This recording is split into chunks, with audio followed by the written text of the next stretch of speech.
Bawat CCTV camera ay nagsisilbing tahimik na saksi na kadalasang hindi napapansin ng mga kriminal. Ang mga detective na ito ay kumukuha ng mga sandaling hindi na dapat makita, nagbibigay ng malabong pananaw sa mga misteryong di napansin at di nabigyan ng hustisya.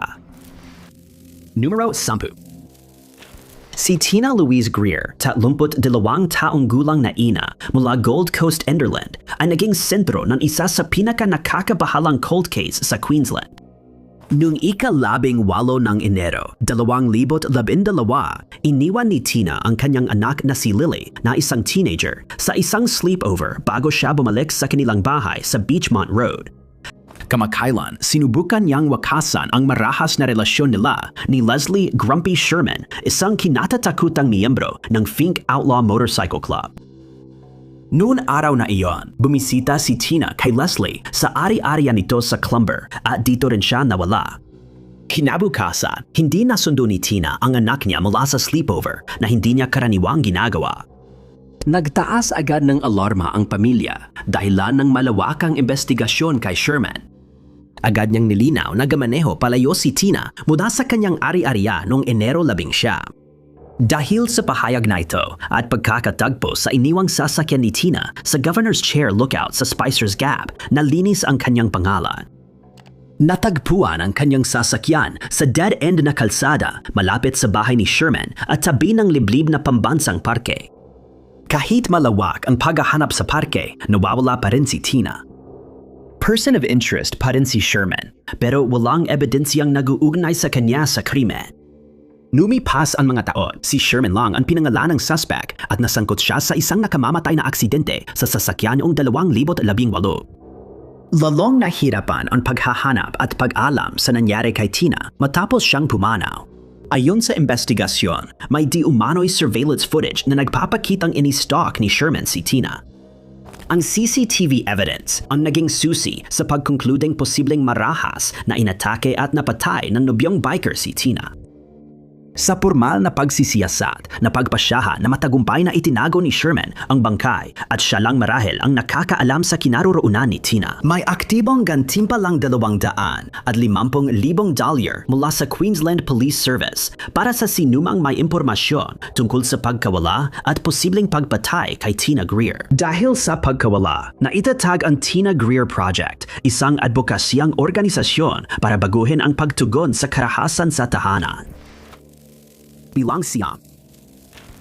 Si Sean Emma O'Callaghan ay isang Britanikang babae na ipinanganak sa Swindon, Wiltshire, England, kung saan siya nanirahan ng malaking bahagi ng kanyang buhay. Sa kasamaang palad, ang kanyang bayan din ang naging lugar ng kanyang pagkawala at pagpatay. Nagsimula ang gusot na pulang, sinulid sa huling bahagi ng gabi noong ika-18 ng Marso, 2011. Noong umalis ang 22 taong gulang mula sa kanyang tahanan para magpalipas ng gabi sa labas. Ang parehong gusot na pulang sinulid ay nagtapos pagkalipas ng 6 na araw sa pagkakatuklas sa kanyang bangkay. Sa pagitan ng dalawang pangyayaring ito ay may naganap na karumal-dumal na krimen na kumitil sa isang mahal na tao mula sa kanyang pamilya at mga kaibigan. Si Sean ay sabik nang umalis siya sa kanilang bahay na tinitirhan nila ng kanyang nobyo na si Kevin Reap sa Old Town ng Swindon. Balak niyang pumunta sa Suzhou nightclub na 8 metro lang mula sa kanilang apartment. Matapos ang gabi ng saya, umuwi na ang dalaga. Tinatahak ang parehong 800 metrong layo pauwi sa pinaniniwala ang ligtas na lugar. Ang bahaging ito ay may mga security camera na nakakuha ng video ni Sean habang nagsisimula siya maglakad na may oras na 1:52 ng umaga, ika-9 ng Marso. Dapat 10 minutong lakad lang iyon. Pagkalipas ng 30 minuto, may text si Kevin mula sa nobya niya pero hindi malinaw ang mensahe. Pagsapit ng 9:45 ng umaga, hindi pa rin nakakabalik si Sean sa apartment kaya agad na inireport ni Kevin sa pulisya na nawawala siya at agad namang nagsimula ng investigasyon ang mga pulis. Matapos suriin ng mga investigador ang mga text message na natanggap ni Kevin, natukoy nilang nagmula ito sa Savernake Forest area na matatagpuan 12 milya ang layo mula sa kanilang bahay. Dito naging sentro ang mga paghahanap. Noong Marso 20, habang may search and rescue, naglabas ng unang pampublikong panawagan ang lokal na pulisya. Ipinaliwanag nila ang pagkawala at binigyang diin na dahil sa pagitan ng CCTV footage at text message, pinaniniwala ang isinakay sa isang sasakyan ang nawawalang babae at dinala siya roon. 2 araw matapos magsimula ang paghahanap, 400 na voluntaryo ang sumali at tumagsa ang donasyon, kaya nananatiling bukas at aktibo ang kaso. Sinurin ng mga investigador ang ilang oras na surveillance footage at napansin ang berdeng Toyota Avensis taxi malapit sa lugar kung saan nawala si Sean. Ang sasakyan ay natuntun pabalik sa isang 47 taong gulang na driver ng taxi si Christopher Hallowell. Inaresto ng pulisya ang taga Swindon sa isang Asda supermarket dahil kahina-hinala ang presensya niya roon. Kasabay nito, kinupiska din ang kanyang taxi at naging mahalaga sa investigasyon. Ayon sa otoridad, si Halliwell ang dumukot kay Sean. Ang kasong pagdukot ay naging investigasyon ng pagpatay nang matagpuan ang bangkay ng dalaga sa mababaw na libingan sa Uffington, Oxfordshire ng bandang huli ng araw ding iyon. Iminungkahi ng coroner na ang mga pinsala sa ulo ang maaring naging sanhi ng kanyang pagkamatay, ngunit wala pang tiyak na kumpirmasyon tungkol dito. Noong Marso 26, 2011, kinasuhan si Christopher Hallowell ng homicide sa unang antas at unang humarap sa korte sa sumunod na taon. Nadeklara siyang hindi guilty sa pagpatay kay Sean. Kalaunan ng taon, humarap siya sa Bristol Crown Court at umamin ng kasalanan. Hinatulan siya ng habambuhay na kulong at matapos umamin, lumabas na posibleng konektado rin siya sa ibang kaso, kabilang ang pagkawala ni Becky Godden Edwards noong 2007. Ngunit dahil sa mga pagkakamali sa proseso, anumang pag-amin na ginawa ni Halliwell ay itinuring na hindi maaaring tanggapin bilang ebidensya. Muling sinuri ang ilang kaso dahil sa posibleng pagkakasangkot ni Halliwell, kasama ang pagkawala na Sally Ann John at Claudia Loritz. Ang malungkot na pagtatapos ni Sean O'Callaghan at ang kasunod na investigasyon ay nagbigay sa mga awtoridad ng bagong pananaw sa ilang cold cases na posibleng maresolba. Nananawagan din ang mga mahal sa buhay na paigtingin ang batas at safety checks para sa mga super ng pribadong inuupahang sasakyan upang maiwasan ang pagkakaroon ng mga kriminal ng access sa mga posibleng biktima. Numero 8. Si Ashley Murphy ay ipinanganak noong Hulyo ng 19 bilang bunso sa 3 magkakapatid. May nakatatandang kapatid na lalaki at nakatatandang kapatid na babae. Lumaki siya malapit sa Blue Ball na matatagpuan sa timog kanluran ng Tullamore. Mula 21 hanggang 27, nag-aral siya sa Sacred Heart School. Noong 21, nagtapos siya sa Mary Immaculate College na may Bachelor of Education degree sa pagtuturo sa elementarya. Noong taon ding iyon, nagsimula siyang magturo bilang pansamantalang guro sa elementarya sa Duro. Nakuha niya ang permanenteng posisyon noong taon ding iyon at nagturo ng unang baita.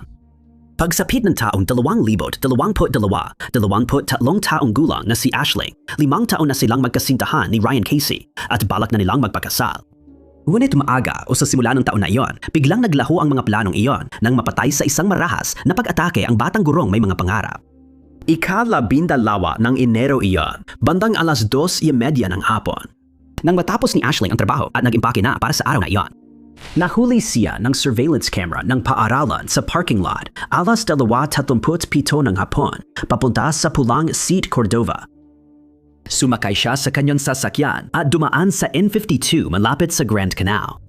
Umalis siya sa parking lot na naglalakad, suot ang puting t-shirt, navy na jacket, navy na leggings at pink na sombrerong yari sa lana na may brown na pom-pom. Nagsuot siya ng Fitbit smartwatch na konektado sa kanyang smartphone. Base sa datos ng mga ito, lumabas na naglakad si Ashley sa tabi ng kanal papuntang Digby Bridge bandang 2:51 ng hapon. Pagkalipas ng 4 na minuto, nakita siya sa CCTV na naglalakad sa parehong direksyon. Ito na ang huling beses na nakita siyang buhay. Natunton ang mga sumunod niyang galaw sa kanyang mga device na nagpakitang tumawid siya sa Digby Bridge noong 3:16 ng hapon, bago bumalik sa paradahan ng sasakyan sa Dangian Road. Naglakad siya ng tuloy-tuloy sa loob ng ilang minuto hanggang 3:21 ng hapon, kung kailan isang magulong pagbabago sa Fitbit tracker ang naitala. Ipinakita ng mga pagbabago na may nangyaring hindi normal at pinaniniwalaan ng mga investigador na marahas na pag-atake ito. Maitala ng tracker ni Ashley ang unti-unting pagbaga ng tibok ng puso niya 3:27 bago ito huminto ng 3:31 ng hapon. Sa panahong ito, may 2 jogger na napansin ang mountain bike sa palumpong at may narinig na kaluskos sa kanal. Nang lapitan nila, nakita nilang may lalaking nakatayo sa ibabaw ni Ashley at inaatake siya gamit ang matalim na patalim. Humingin ng tulong ang 2 jogger at natawagan ang Tullamore Garda Station ng 3:34 ng hapon. Dumating ang 2 pulis matapos ang 10 minuto, ngunit pumanaw na ang batang guro sa elementarya dahil sa mga sugat niya. Nakatakas agad ang salarin bago dumating ang pulis. Dahil sa tindi ng pag-atake, nagtayo ang garda ng incident room sa istasyon at nagtalaga ng mahigit 50 pulis para sa investigasyon. Mahalaga ang CCTV at mga saksi sa pagkahuli ng responsabale sa krimeng ito. Nakunan ng CCTV ang isang lalaki sa lugar na sakay ng Green Falcon Storm mountain bike na siyang iniwan din sa crime scene. Nang siya ay tumakas, agad na nakilala ang individual bilang si Joseph Puska, 31 taong gulang na nakatira sa isang baryo na tinatawag na Maclove. Wala siyang naunang hatol sa mararahas na krimen, pero nakalista siya bilang person of interest sa 2 pang pag-atake sa mga babae. Bilang minor de edad, inilagay din siya sa probation. Nagsimula ang paglilitis niya noong huling bahagi ng 23, 1 taon matapos ang pagpatay. Nagplead siyang hindi guilty pero naging ebidensya laban sa kanya ang CCTV footage at umano'y pag-amin sa ospital habang ginagamot sa mga galos sa muka na dulot ng pagdepensa ng biktima. Hinatulan siya ng habambuhay na kulong noong Nobyembre ng parehong taon.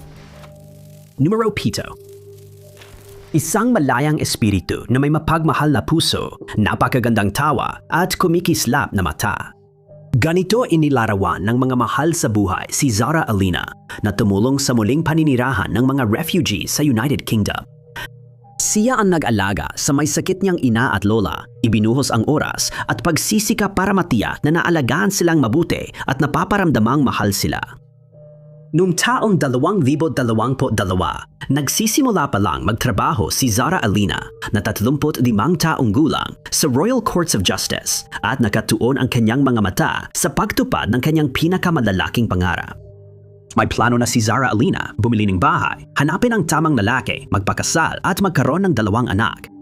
Maganda ang hinaharap niya, ngunit nung umaga ng Hunyo, 26 winasak ng trahedya ang lahat ng plano niya. 2:30 ng madaling araw, natagpuan si Zara Alina na agaw buhay sa bangketa, ilang metro mula sa kanyang bahay sa Ilford, East London. Nakakalat ang gamit niya sa Cranbrook Road at matindi siyang inatake. Isang babae ang nag-report agad sa mga awtoridad nang matagpuan siya. Habang naghihintay ng pagdating ng mga paramedic, nagbigay ng CPR ang nakasaksi na nagpanatiling buhay kay Zara hanggang dumating ang tulong. Dinala siya sa ospital at agad inalagaan. Sa kasamaang palad, masyadong malala ang kanyang mga pinsala at pumanaw siya makalipas ang ilang oras lang umagang iyon. Malinaw na biktima si Zara na nakamamatay na atake, kaya mahalaga ang bawat oras para mahuli ng awtoridad ang salarin. Agad nag-imbestiga ang mga detektib sa lugar kung saan siya natagpuan at sinuri ang mga surveillance footage para matunton ang huling galaw niya at ang mga salarin. Nagsimula ang CCTV timeline mga 2:00 ng madaling araw nang umalis si Zara sa bar malapit sa Ilford Railway Station. Nakunan siya ng kamera na papunta sa Valentine's Park sa Cranbrook Road. 17 minuto matapos maglakad at mandapit na sa bahay, inatake at inabuso si Zara ng isang lalaki. Nalaman ng mga investigador na ang lalaking nasa footage ay siya ring lumabas sa bar ilang saglit lamang matapos si Zara. Yung taong yon ay pinalayas habil ng harass ng staff. Nakuha ng surveillance camera ang mga kilos niya matapos umalis sa bar. Nakita siyang lumalapit sa ilang babae, sinusundan sila at nang haharas sa kanila sa kahabaan ng Cranbrook Road. Isa sa mga babaeng iyon ay si Zara na siya ang naging punteriya ng galit niya sa huli. Hindi nagtagal bago natukoy ng mga investigador ang lalaki pangunahin dahil kakalabas lang niya mula sa kulungan. Pinalaya si Jordan McSweeney 9 na araw bago ang insidente matapos makulong sa pagnanakaw. Bago ang pagpatay, may mga pagtatangkang ibalik siya sa kulungan at mungkahing hindi siya dapat pinalaya. Ang Metropolitan Police ay nagsagawa ng internal na pagsusuri at natuklasan na si McSweeney ay nahatulan na ng 28 beses para sa 68 paglabag. Siyam na magkakahiwalay na beses na siyang nakulong at may kasaysayan siya ng karahasan, pang-aabuso at mga restraining order laban sa kanya. May mga kondisyon ang kanyang paglaya noong taon na yon, tulad ng pagpapayo at regular na pag-uulat sa awtoridad. 4 na araw bago pinatay si Zara, na ipahayag na ang pag-aalala dahil hindi nakadalo si McSweeney sa 2 appointment. Matapos makilala ang suspect, siya ay inaresto at noon 18 ng Nobyembre ng taong iyan, humarap siya sa Old Bailey Court sa pamamagitan ng video link at inamin niya ang mga paratang at umamin ng kasalanan na nagresulta sa hatol na habambuhay na pagkakakulong. Si Elaine O'Hare, pang-6, ay ipinanganak sa Dublin noong 1976 at nag-aral sa St. Joseph of Cloney Secondary School. Ayon sa ulat, naranasan niyang mabully nung nag-aaral siya, kaya nagkaroon siya ng mental health issues sa kabataan. Dahil dito, madalas siyang ipadala sa psychiatric care para gamutin ang depresyon at borderline personality disorder. Si Elaine ay nakaranas din ng ilang pisikal na problema sa kalusugan, kabilang ang hika at diabetes. Noong 2005, umalis siya sa bahay ng pamilya sa Killiney, nag-apartment sa Blackrock at kalaunan bumili ng sariling bahay sa Stepaside. Nalampasan niya ang maraming problema at mukhang puno ng pag-asa ang kanyang hinaharap. Nagsimula siyang assistant sa pag-aalaga ng bata at paminsan-minsan ay may part-time din siyang trabaho sa Blackrock. Kasabay nito, nag-aaral siya sa gabi at umaasang magiging guro ng Montessori. Pero ang maayos na sana niyang takbo ng buhay ay gumuho noong 2012. Nawala si Elaine sa kanilang bahay. Akala ng iba na wala siya habang nagboboluntaryo sa Tall Ships Races. Pero nahanap ang bag, pitaka, cellphone niya at CCTV footage na nagpapatunay ng kabaligtaran. Ipinakita sa surveillance footage na umalis si Elaine, isang 36 na taong gulang na Irish, mula sa kanilang bahay na may dalang ibang cellphone noong 22 ng Agosto ng taong yan. Ito ang ikalawa sa huling 2 beses na nakita siya. May jogger sa Shanganagh Park, Deliri, na nakakita sa kanya papunta sa sementeryo kung saan nakalibing ang kanyang ina. May mga nakarinig ng malakas na iyak ng babae sa sementeryo, pero hindi tiyak kung si Elaine iyon kahit natagpuan ang sasakyan niya malapit doon matapos siyang mawala. Dahil sa issues sa kalusugan ng pag-iisip at mga pangyayari sa insidente, pinaniniwala ang kusa siyang nawala. Dumamig ang kaso at saka lumipat ang kwento sa ika-10 ng Setyembre 2013. Noong araw na iyon, 2 manging-isda ang nakakita ng bag sa ilalim ng Vartree Reservoir malapit sa County Wicklow. Kinuha nila ito at sa loob ay natagpuan nila ang mga damit, posas, isang pamigil sa bibig, pati na rin ang mga panali sa kamay at paa. Dinala nila ang mga gamit sa istasyon ng Garda kaya lalong inimbestigahan ang lugar. At habang nagsasagawa ng paghahanap, natagpuan ang mga posas, mga susi, isang maskarang gawa sa balat, isang matalim na talim, isang keychain at isang inhaler. Ang keychain ay may loyalty card ng Duns na agad natukoy na kay Elaine O'Hara. Sinuyod ang lawa at nahanap dito ang 2 Nokia na telepono, mga baterya ng telepono, salamin na may reseta at backpack. Ang salamin ay tumugma sa record na hawak ni Elaine sa branch ng Specsavers. Isang tagasanay ng aso ang ilang buwang naglalakad sa parehong lugar at noong Agosto, paminsan-minsan ay nawawala ang isa sa mga aso at pumabalik na may dalang mga buto. Noong Setyembre, 13 araw matapos makita ang bag ng gamit, muling nakakuha ng buto at damit ang parehong aso. Nakipag-ugnayan ang tagasanay sa may-ari ng lupa dahil sa hinalang tao ang natagpo ang labi. Sumunod na paghahanap, natuklasan pa ang karagdagang mga piraso na di naglaon ay napatunayang mga labi ng tao. Sa pamamagitan ng dental records, positibong nakilala na kay Elaine ang mga labi. Malinaw na siya ay biktima ng pagpatay. Ang sumunod na investigasyon ay nagbunyag ng isang online na relasyon sa pagitan ng nawawalang babae at ng isang profile na tinatawag na Architect 72. Ang arkitekto ay si Graham Dwyer na natukoy ng pulisya na kipagtalik kay Elaine sa paraang may kasamang mararahas na gawain mula sa magkabilang panig. Humina ang relasyon nila noong 2010 pero nabuhay muli noong 2011 nang kontakin ni Dwyer si Elaine gamit ang mga prepaid na telepono na iyon pala ang 2 Nokia phones. Gamit ang ebidensya mula sa dalawang device at laptop ni Elaine, nakuha ng pulisya ang search warrant para sa bahay ni Dwyer kung saan may nahanap pa silang dagdag na ebidensya laban sa kanya.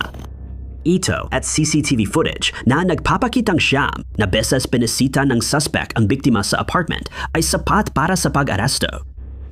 Matapos ang 11 taon ng mga paglilitis, apela at mga ebidensyang hindi tinanggap ng korte, napatunayang nagkasala siya sa pagkiting ng buhay ni Elaine O'Hara at hinatulan ng habambuhay na pagkakakulong.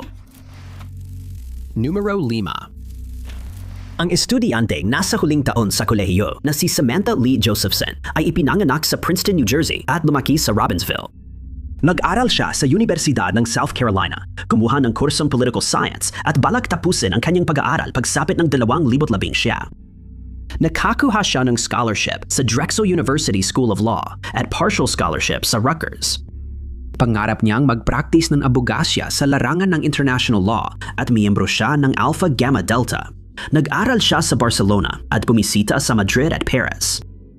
Noong ika-29 ng Marso, 2011, sinusubukan ng 21 taong gulang na umalis sa Five Points District sa downtown Columbia matapos magpalipas ng gabi doon kasama ang mga kaibigan at bandang 2:00 ng umaga iyon. Lumabas siya ng Bird Dog Bar matapos mag-book ng Uber. Nahuli sa CCTV ng bar ang pagparada ng itim na Chevrolet Impala sa tabi ni Samantha 2:00 ng umaga at 9 na minuto. Sumakay siya gaya ng ginagawa ng isang tao kapag dumating na ang kanilang Uber, ngunit hindi ito ang kanyang Uber. Napagkamalan ni Samantha na ang Chevrolet ang kanyang sasakyan pauwi at pagpasok niya ron, hindi na siya nakalabas. Inactivate ng driver ang child locks kaya sa labas lang nabubuksan ang pinto at na-trap si Samantha. Kinabukasan, nag-alala ang kanyang mga ka-roommate para sa kanyang kaligtasan at inireport siyang nawawala. Makalipas ang ilang sandali, natagpo ang bangkay ng nawawalang babae sa isang bukirin sa New Zion. Ipinakita ng sumunod na autopsy na maraming tama ng matalim na bagay ang katawan ng biktima. Tinatayang umabot sa 100 at 20 sugat ang natamo niya. May ebidensya na nagtangkang ipagtanggol ni Samantha ang sarili dahil may tama siya sa ulo. Nagkaroon siya ng sugat sa bungo, utak at nasira ang carotid artery. Marami rin siyang hiwa sa balikat, leeg, katawan, likod, baga, binti at paa. Gamit ang surveillance footage ng pagdukot, matagumpay na tukoy ng mga investigador kung sino ang may-ari ng sasakyan. Naaresto si Nathaniel Rowland at sa kanyang sasakyan natagpuan ang bleach, wipes, panlinis ng bintana, cellphone ni Samantha at iba pang ebidensya. Sa bahay ni Rowland, nahanap ang mga panlinis at 2 matutulis na sandata na may DNA ng biktima. Naitugma rin kay Samantha ang mga sample mula sa kuko ni Rowland. Kinasuhan in kidnapping at homicide ang salarin at hindi pinayagan magpiyansa. Nagsimula ang kanyang paglilitis noong Hulyo 2021 kung saan 31 saksi ang ipinatawag ng taga-usig. Hindi nagharap ng saksi ang depensa, pati si Rowland hindi tumestigo. Pagkalipas ng 1 linggo, matapos ang 1 oras na deliberasyon, idiniklarang nagkasala siya ng lupon ng hurado at hinatulan siya ng habambuhay na pagkakakulong. Numero 4. Si Kim Wall, isang Swedish na mamamahayag at freelancer sa ilang news outlet, ay ipinanganak at lumaki sa Skane County. Noong 2013, nanalo siya ng Future of Journalism Prize at noong 2016 ng Digital Hansel Mead Prize at tumanggap din ng maraming grant mula sa iba't ibang outlet tulad ng Pulitzer Center of Crisis Reporting at Ground Truth Project. Noong 2017, nag-organisa siya ng panayam kay Danish negosyante Peter Madsen at sabik sumakay sa kanyang maliit na submarino na UC Tatlo Nautilus. Noong ika-10 ng Agosto, 2017 nakunan si Kim sa isang varawang kuha ng surveillance camera na nakatayo sa tour ng submarino matapos siyang sumakay dito sa Cook Bay, Denmark. Ito ang larawan at ang pagsama kay Madsen na naging huling pagkakataon na nakita ang mamamahayag na buhay. Si Old Stab, katrabaho niya, ang nag-ulat ng pagkawala ni Kim nang hindi dumaong ang Nautilus sa Copenhagen. Ilang sandali lang na iligtas si Madsen at nakita ang Nautilus na lubog kinabukasan. Noong Agosto 21, may nagbibisikleta nakakita ng katawan ng tao mula leeg pababa na inanod sa dalampasigan. Lumabas sa autopsy na ilang beses tinaga ng matalim na patalim ang biktima. Noong Oktubre, natagpuan ang 2 plastic na bag na may mga labi, kabilang ang braso, binti at ulo ni Kim Wall. Inaresto si Madsen bilang suspek sa pagkawala niya at sinabi niyang ibinaba niya sa Pampang ang mamamahayag. Matapos madiskubre ang mga labi, inamin niyang itinapon ito sa dagat pagkatapos ng aksidente sa barko. Sa investigasyon, nakita sa computer ng suspect ang videos ng mga babaeng sinasaktan at ilan ay may umano'y pagputol ng ulo. Sa sumunod na taon, kinasuhan si Madsen ng pagpatay at paglapastangan sa bangkay. Inakusahan siya ng mga piskal na pinahirapan at pinatay niya si Kim. Noong Abril, nahatulan siya sa lahat ng kaso at sinintensiyahan ng habangbuhay na pagkakakulong. Numero 3. Si Annie Lee ay isang batang graduate student sa Yale University sa New Haven, Connecticut noong 2009. Ang 24 anyos ay doctoral student sa Department of Pharmacology ng universidad. Noong panahong iyon, siya ay kasalukuyang nakatagdang ikasal at ilang araw na lang bago ang kanyang kasal nang siya ay misteryosong nawala. Noong Setyembre, umalis si Annie sa apartment papuntang Sterling Hall of Medicine. Pagkalipas ng ilang sandali, iniwan niya ang hall at nagtungo sa research building sa 10 Amistad Street. Iniwan niya ang pitaka, cellphone at pera sa opisina sa Sterling Hall bago pumasok sa research lab bandang 10:10 ng umaga ayon sa security camera footage. Hindi nakita ng mga camera ang nawawalang babae na lumalabas sa establishmento. Noong 9:00 ng gabi ng parehong araw, isa sa 5 niyang kasamang nakatira sa bahay ang nag-alala para sa kanyang kaligtasan at tumawag sa pulisya upang iulat na nawawala siya. Agad isinara ng mga investigador ang gusali matapos makita sa security footage na hindi umalis si Annie. Hinagilap nila ang buong campus, lahat ng gusali, bawat kwarto, pati tambakan ng basura sa Hartford kung saan sinusunog ang basura ng Yale. Kasama sa paghahanap ang FBI, New Haven Police Department at mga pulis ng estado. Nagpatuloy ang paghahanap hanggang Setyembre 13 mismong araw ng kasal ni Annie. Linggo noon nang matagpuan at makuha ng mga autoridad ang katawan ng biktima mula sa lagusan ng mga kable sa loob ng pader na matatagpuan sa basement ng laboratorio. Natagpuan sa kisame ng parehong gusali ang kanyang damit na may pulang mansa. Ang kaso ng nawawala ay naging investigasyon ng pagpatay.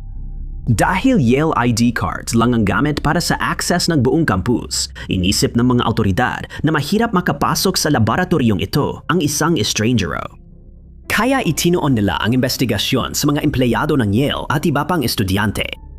4 na araw matapos ang insidente, inaresto ng pulisya ang 24 anyos na tekniko sa laboratorio na si Raymond Clark na nagtatrabaho rin sa gusaling iyon nang mawala si Annie. Isang DNA sample ang nag-ugnay sa kanya sa pagpatay. Si Clark ay nakakulong sa maximum security na bilangguan na may $3 milyong na piyansa habang hinihintay ang paglilitis sa Superior Court. Nagsimula ang paglilitis noong Enero 2010 at nag-plead ng not guilty si Clark. May mga karagdagang pagdinig habang patuloy na iginigiit ng suspect ang pagiging inosente. Noong Marso 2011, umamin ng pagkakasala si Clark sa kasong homicide kapalit ng 44 na taong pagkakakulong. Pangalawa. Si Maria Marta Garcia Belsunce, 50 taong gulang, ay sosyologista sa isang pundasyong tumutulong sa mga nawawalang bata. 31 taon na silang kasal ni Carlos at natapos iyon noong ika-27 ng Oktubre 2002. Nang hapon na iyon, pagpasok ni Carlos sa kanilang bahay sa Carmel County Club, isang eksklusibong lugar sa Buenos Aires, nadatnan niyang walang malay ang kanyang asawa sa bathtub. Si Carlos ay nanonood ng soccer sa bahay ng bayaw niya, habang si Maria ay papunta sa isang tennis match. Nang makita niya ito sa bathtub na may sugat sa ulo, agad siyang tumawag ng ambulansya. Dumating ang ambulansya at natuklasang pumanaw na si Maria, hindi lang nawalan ng malay.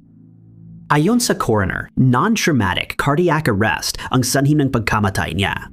Pumayag ang pamilya kaya ibinigay sa kanila ang katawan at inilibing si Maria halos 24 na oras matapos mamatay. Hindi pumunta ang mga pulis sa bahay para mag-imbestiga at walang tumawag sa kanila para gawin iyon. Akala nila na biktima lang si Maria ng kakaibang aksidente pero may mga hindi naniniwala rito. naniniwala ang ilang miyembro ng pamilya na dapat mas malalim ang investigasyon at posibleng may pumasok at umatake sa kanya. Pinuo nila ang isang posibleng teorya kung saan ang laban ni Maria sa tennis ay natigil ng maaga dahil sa ulan at ang hindi inaasahang pag-uwi niya ay kinagulat ng mga magnanakaw na nasa bahay kaya siya ay inatake at pinyatahimik. Sabi ng stepbrother ni Maria, kailangan pa ng investigasyon ng pulisya. Dahil dito, nadiskubre na may hindi bababa sa 3 butas sa ulo ng babae.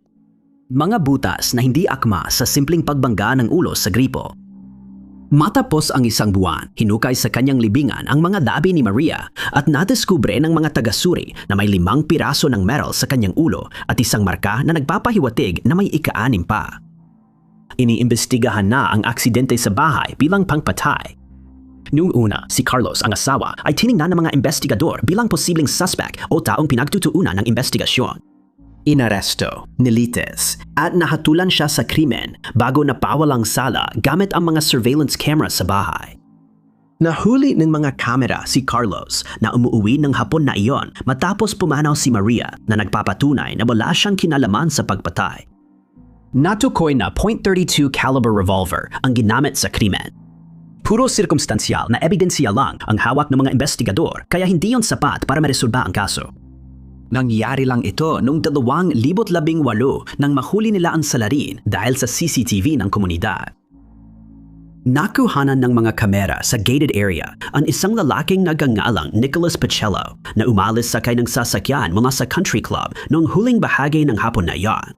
Nang matuklasan ito, nakakulong na siya at nagsisilbi ng sentensya dahil sa pagnanakaw. Mga salaysay ng saksi, hindi mapatunay ang alibay, CCTV at mga testimonya mula sa mga kakilala ang nagbigay daan sa mga investigador na mahatulan si Pacello para sa pagpatay. Nalaman nilang matagal na siyang nagnanakaw sa mayayamang kapitbahay at iyon din ang sinusubukan niyang gawin sa araw ng krimen. Tulad ng inaasahan ng mga mahal sa buhay niya, maagang umuwi si Maria. Numero 1. Si Liberty Squire, kilala bilang Libby, ay ipinanganak noong 1978 at lumaki sa West Wickham, Buckinghamshire. Noong 2011, nag-aaral na siya sa Universidad ng Hall ng Pilosopiya. Noong Enero 31, lumabas si Libby kasama ang mga kaibigan para maglibang, ngunit bigla siyang nawala ng gabing iyon. Nagpunta sila sa Kingston upon Hull sa East Riding, Yorkshire. Bandang 11, 20 ng gabi umalis ang grupo at pumunta sa Welly, isang sikat na nightclub sa sentro ng Hull. Kahit lahat ng kaibigan niya ay uminom, si Libby ra ang pinakalasing. Dahil dito, hindi siya pinapasok ng staff ng Welly. Tumawag ng taxi ang mga kaibigan at inihatid si Libby pauwi sa Wellesley Avenue. Pero hindi pumasok ang estudyante sa kanyang apartment at sa halip ay nagpatuloy siya sa paglalakad sa kalsada gaya ng nakita sa huling CCTV footage niya. Tahimik na saksi ang mga surveillance camera sa mga galaw ni Libby habang tumatawid sa Beverly Road. Matapos ang 10 minuto, nakita siyang umiiyak sa kalsada, kalahating milya ang layo. Sinubukan siyang tulungan ng mga nagdaraan pero hindi siya maintindihan at naging agresibo umano siya. Nawala siya at sinuna nito ng pinakamalaking paghahanap ng nawawalang tao sa kasaysayan ng Humberside Police. Higit 100 pulis at kawani, kasama ang espesyal na grupo, ang naghanap ng ebidensya at nagsiyasat sa mga anyong tubig malapit sa River Hill, Beverly at Barnstaple Drive. Habang isinasagawa ang mga pagsisikap na ito, sinusuri ng mga investigador ang mga surveillance footage at napansin nila ang isang pilak na Astra madapit sa huling kilalang kinaroroonan ni Libby. Ang Astra ay agad na iniuugnay sa 24 na taong gulang na magkakatay na si Powell Relowich na inaresto dahil sa hinalang pagdukot sa nawawalang babae. Sa investigasyon, natuklasan na may sunod-sunod na kasong voyeurism, kahalayan sa publiko, at pagnanakaw si Powell Relowich. Sinilip niya ang mga babae at gumawa ng maraming paglabag laban sa kanila. Habang nakakuong, natagpuan ng mangingista ang bangkay ni Libby Squire sa Humber Estuary 2 buwan matapos siyang mawala. Kahit hindi matukoy ng mga investigador ang sanhi ng pagkamatay dahil sa pagkabulok ng katawan, isinampa pa rin nila ang kaso kay Relowich. Matapos ang 6 na araw ng deliberasyon, napatunayang nagkasala ang suspect sa pag-atake at pagpatay kay Libby. Kinabukasan, hinatulan siyang makulong dahil itinuring siyang napakadelikado ng huko. Salamat sa panonood mga kaibigan. Kung nagustuhan ninyo ang video na ito, siguraduhin pindutin ang like button. Huwag niyo ring kalimutan mag-subscribe at i-click ang notification bell para lagi kayong updated sa lahat ng aming mga susunod na uploads. Ako nga pala si Top 5 Unknowns at magkikita-kita tayo sa susunod.